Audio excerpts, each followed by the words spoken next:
Hello students, कैसे हैं आप? स्वागत है आपके क्लास में। अध्याय नंबर 2 आपके बीच में लेकर के उपस्थित हुए हैं। बहुत ही सुंदर ये आपका चैप्टर रहेगा।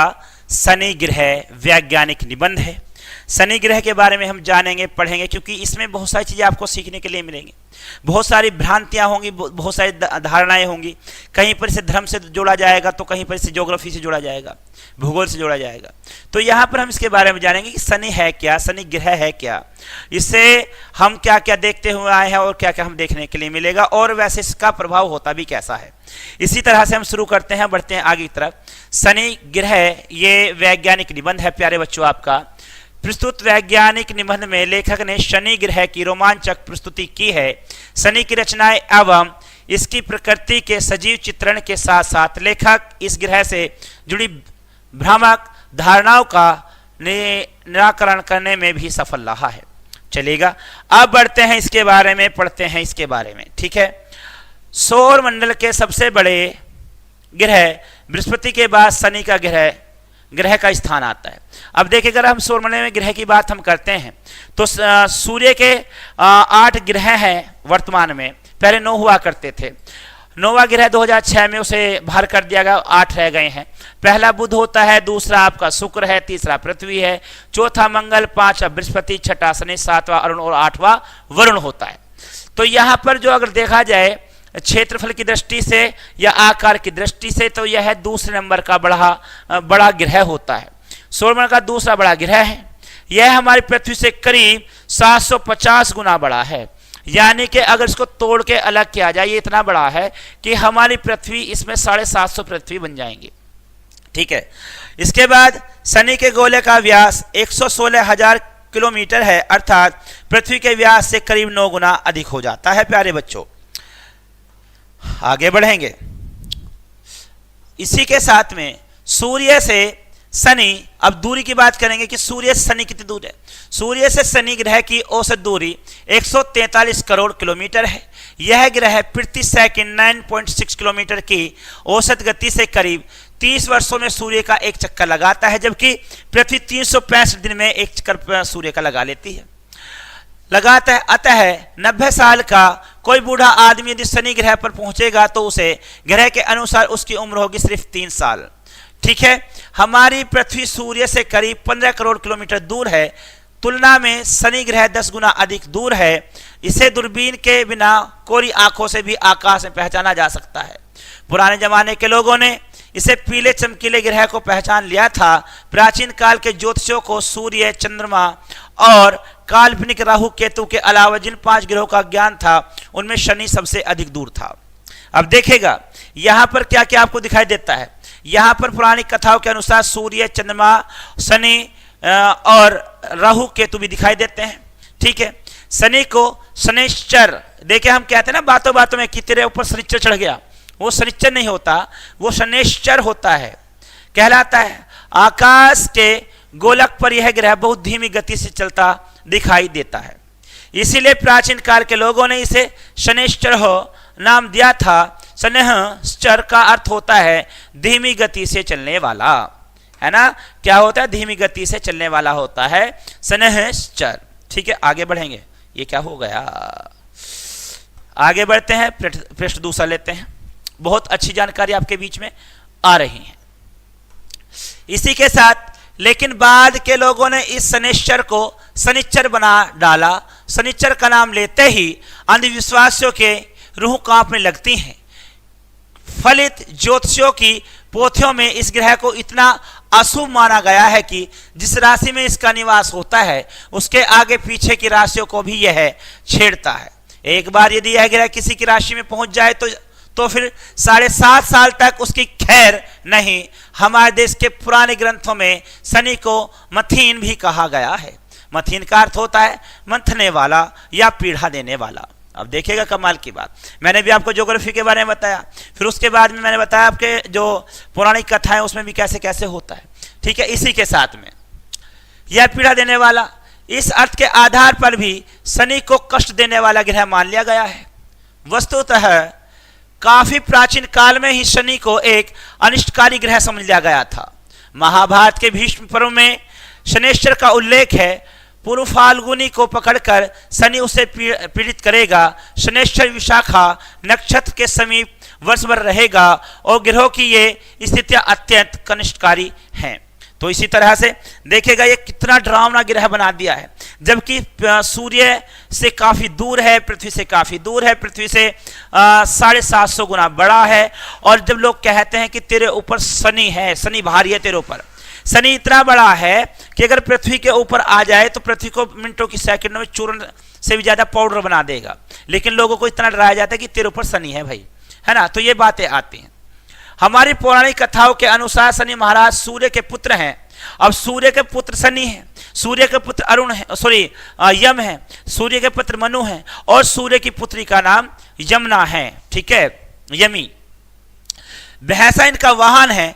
पाश्चात्य ज्योतिषी में शनि को सैटर्न कहते हैं। यूनानी आख्यानों के अनुसार सैटर्न जुपिटर के पिता हैं।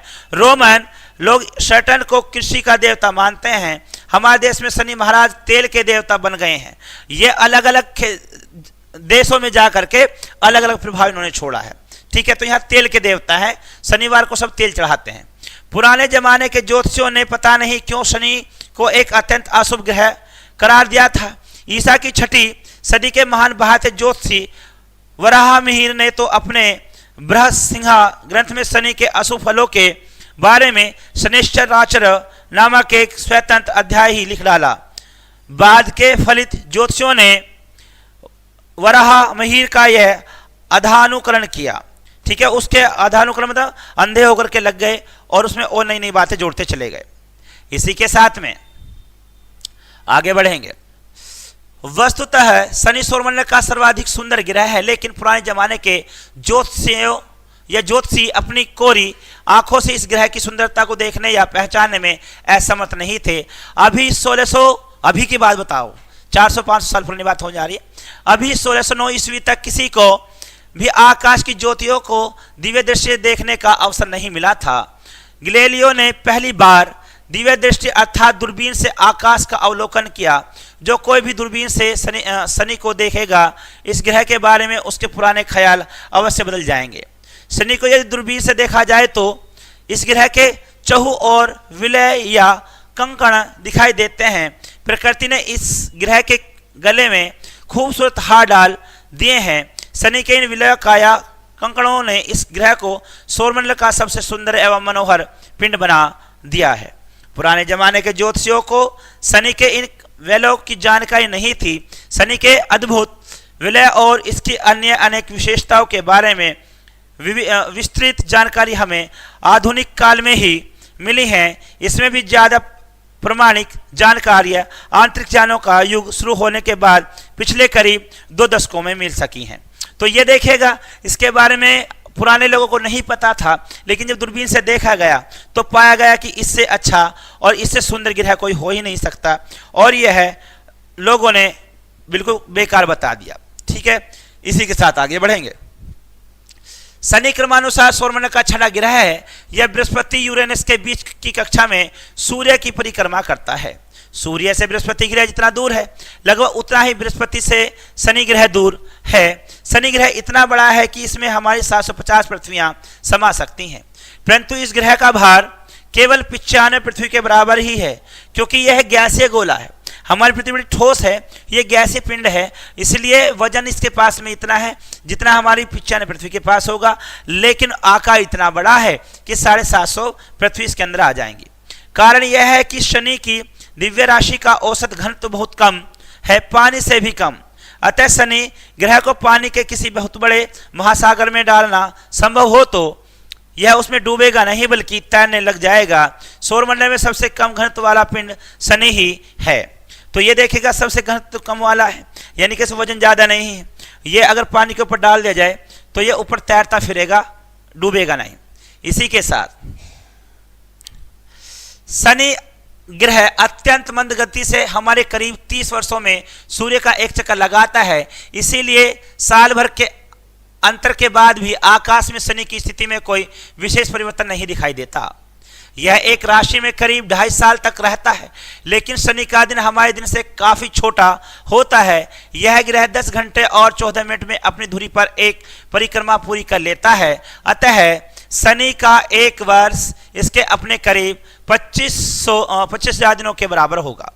शनि ग्रह सूर्य से हमारी अपेक्षा करीब 10 गुना अधिक दूर है, इसलिए बहुत कम सूर्य ताप उस ग्रह पर पहुंचता है। पृथ्वी का मात्र 100वां हिस्सा है, इसलिए शनि के वायुमंडल का तापमान शून्य के नीचे 150 डिग्री सेल्सियस के आसपास रहता है। शनि एक अत्यंत ठंडा ग्रह है। बृहस्पति की तरह शनि का वायुमंडल भी हाइड्रोजन, हीलियम, मीथेन, अमोनिया गैसों से बना है। शनि की सतह के बारे में हमें कोई जानकारी नहीं है, हम केवल इसके चमकीले बाहरी वायुमंडल को ही देख सकते हैं। शनि के केंद्र भाग में ठोस गुठली होनी चाहिए, लेकिन चंद्रमा, मंगल या शुक्र की तरह शनि की सतह पर उतर पाना आदमी के लिए असंभव नहीं है। यानी कि आप सोचते होंगे कि अगर वहां कोई जाए और जा करके उस पर पैर रख देगा तो ये गलत है, क्योंकि जो वहां उतरेगा वो उसमें धंसता हुआ चला जाएगा। ये ग्रह ऐसा। प्राचीन काल के ज्योतिषियों को सौरमंडल में केवल एक चंद्र की जानकारी थी। गैलीलियो ने पहली बार 1610 ईस्वी में बृहस्पति के 4 चंद्रों की खोज की। ग्रहों की परिक्रमा करने वाले इन पिंडों को अब हम उपग्रह कहते हैं। समूचे सौरमंडल में करीब अब तक करीब 60 उपग्रह खोजे गए हैं। देखेगा ये बढ़कर के संख्या ज्यादा हो गई। इस समय 79 उपग्रह हो गए हैं बृहस्पति के और 81 हो गए हैं शनि के। इसी के साथ हम 2-3 दशक पहले तक शनि के 10 उपग्रह खोज गए थे, लेकिन अब शनि के उपग्रहों की संख्या की बात करें तो 17 पर पहुंच गए। 17 ये 71 उल्टा लिख रहा है यहाँ पर। धरती से भेजे गए स्वचालित अंतरिक्ष यान पायोनियर तथा वायेजर शनि के नजदीक पहुंचे और इन्हीं के जरिए इस ग्रह के साथ नए उपग्रह खोजे गए। शनि का सबसे बड़ा उपग्रह चंद्र टाइटन सौरमंडल का सर्वाधिक महत्वपूर्ण और दिलचस्प उपग्रह है। टाइटन हमारे चंद्र से भी काफी बड़ा है। इसका व्यास 5150 किलोमीटर है। अभी कुछ साल पहले तक टाइटन को ही सौरमंडल का सबसे बड़ा उपग्रह समझा जाता था, परंतु वायेजर यान की खोजबीन से पता चला कि बृहस्पति का गैनीमीड उपग्रह सौरमंडल का सबसे बड़ा उपग्रह है। देखिएगा सौरमंडल का सबसे बड़ा जो उपग्रह है वो आपका गैनीमीड है, दूसरे नंबर का टाइटन है, और अगर सबसे छोटे की बात करें तो वो है फोबे। ये आपका अलग होता है और ये आपका जुपिटर का ही है। इसी के साथ आगे बढ़ जाएंगे। लेकिन टाइटन की सबसे अद्भुत चीज क्या है? अब ये टाइटन है, ये समय की बात करता है, शनि समय की बात करता है, तो टाइटन घड़ी को भी इसी नाम से बनाया गया। सबसे अद्भुत चीज है कि इस पर मौजूद घना वायुमंडल यह मुख्य रूप से नाइट्रोजन से भी ज्यादा घना और भारी है। टाइटन के वायुमंडल में मीथेन भी पर्याप्त मात्रा में मौजूद है। इस उपग्रह की सतह पर मीथेन गैस ठोस या तरल रूप में हो सकती है। इस प्रकार टाइटन को पृथ्वी की तरह का एक ऐसा पिंड माना जा सकता है जिस पर मीथेन पानी की भूमिका अदा करती है। मीथेन के योग से बनने वाले किस्म के अणु जैविक तत्वों का निर्माण कर सकते हैं। इसलिए जैविक तत्वों के विकास के अध्ययन की दृष्टि से टाइटन का बड़ा महत्व है। टाइटन की परिस्थितियों का अध्ययन करके पता लगाया जा सकता है कि 3-4 अरब साल पहले धरती पर प्राथमिक जीवों का अभ्युदय किस प्रकार हुआ होगा। शनि की सतह पर अंतरिक्ष यान को उतारना तो संभव नहीं है, परंतु टाइटन की सतह पर अंतरिक्ष यान को उतारा जा सकता है। इसलिए मंगल के बाद टाइटन उपग्रह पर ही अंतरिक्ष यान को उतारने के प्रयास किए जाएंगे। शनि ग्रह की सबसे आकर्षक चीज इसके चूहों के विलय का कंकड़ है। सबसे पहले गैलीलियो ने ही इनकी खोज की थी। अभी कुछ साल पहले तक शनि के 3 स्पष्ट विलय पहचाने गए थे। इनके बीच में कुछ खाली जगह भी हैं। शनि के ये विलय इस ग्रह के विषुवतीय समतल में ही परिक्रमा करते हैं। इधर के कुछ वर्षों में पायोनियर और वायेजर यानों के जरिए शनि के और भी कुछ विलय खोजे गए हैं। इन विलयों की संख्या अब 60 पर पहुंच गई है। ताजी जानकारी के अनुसार बृहस्पति, यूरेनस और नेपच्यून के इर्द गिर्द भी विलय हैं, परंतु शनि विलय ज्यादा विस्तृत और स्पष्ट है। यह शनि की सतह से करीब 50,000 किलोमीटर की ऊंचाई पर है। अब देखिए विलय वाली जो बार बार बात आ रही है क्या, इसको भी देख लीजिएगा। जब हम कोई ये देखे, मान लीजिए इसके चारों तरफ जो बन रहा है, रिंग सी जो बनती है, जो शनि के चारों तरफ बनती है, उसे जो बार बार बताया जा रहा है वो वायेजर कहा जा रहा है। प्यारे बच्चों, इसी के साथ यहां पर होता क्या है और देखिएगा, 50,000 किलोमीटर की ऊंचाई पर शुरू होते हैं और 2 लाख किलोमीटर से भी अधिक दूरी तक फैले हुए हैं, लेकिन इनकी मोटाई 10 किलोमीटर से अधिक नहीं हो सकती। इसलिए विशेष अवसरों पर शनि के ये विलय हमें पतली रेखा से दिखाई देते हैं। कभी कभी इन विलयों में से दूर के तारों को देखा जा सकता है। शनि के ये विलय ठोस नहीं हो सकते, ये छोटे छोटे टुकड़ों के बने हैं। ये टुकड़े बर्फ से आच्छादित हैं, इसलिए शनि के ये विलय खूब चमकते हैं। शनि के इन विलय की उत्पत्ति के बारे में कई सिद्धांत प्रस्तुत किए गए हैं। कुछ खगोलवादियों का कहना है कि उपग्रह विखंडित हो गया और उसी के टुकड़ों से ये विलय बने हैं। दूसरा सिद्धांत यह है कि शनि की उत्पत्ति के समय से ही ये विलय मौजूद हैं। ऐसे ही विलयों से बाद में उपग्रह बनते हैं। ये विलय आगे जाकर शनि के नए उपग्रह को जन्म दे सकते हैं। जो भी हो, किसी भी ग्रह को शुभ या अशुभ समझने का कोई भौतिक कारण नहीं है, फिर भी शनि तो हमारे सौरमंडल का सबसे सुंदर ग्रह है। तो यहाँ पर आपने जाना शनि के बारे में, उनके बारे में इतना जाना कि है आपको अशुभ भी बताया गया, शुभ भी बताया गया है और ये कितना सुंदर है ये भी बताया गया है। इसी के साथ पढ़ते हैं यहाँ पर कठिन शब्द अर्थ और लेते हैं आपसे विदा। गोलक माने गोलपिंड को कहा गया है। अशुभ अमंगलकारी को कहा जाता है। कृषि खेती को कहा गया। विलय गोला होता है। परिक्रमा चक्कर लगाना। विखंडित टूटा फूटा अनिष्टकारी हानिकारक। आधानुकरण नकल को कहा गया है। दशक 10 वर्ष रहेगा। प्रयास कोशिश रहेगा। रूह आत्मा को कहा गया है। पीड़ित सताया हुआ अवलोकन देखना। मनोहर मन को हरने वाला। अभ्युदय वृद्धि को अंधविश्वासी आधा विश्वास करने वाला। वाहन सवारी अद्भुत अनोखा। सूर्यताप सूर्य की गर्मी और आच्छादित ढका हुआ। तो प्यारे बच्चों, ये थी आज की आपकी क्लास। शनिदेव के बारे में आपने पढ़ा और समझा और जाना।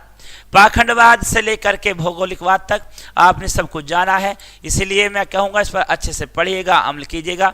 मिलते हैं अगली क्लास में, तब तक के लिए गुड डे, गुड लक।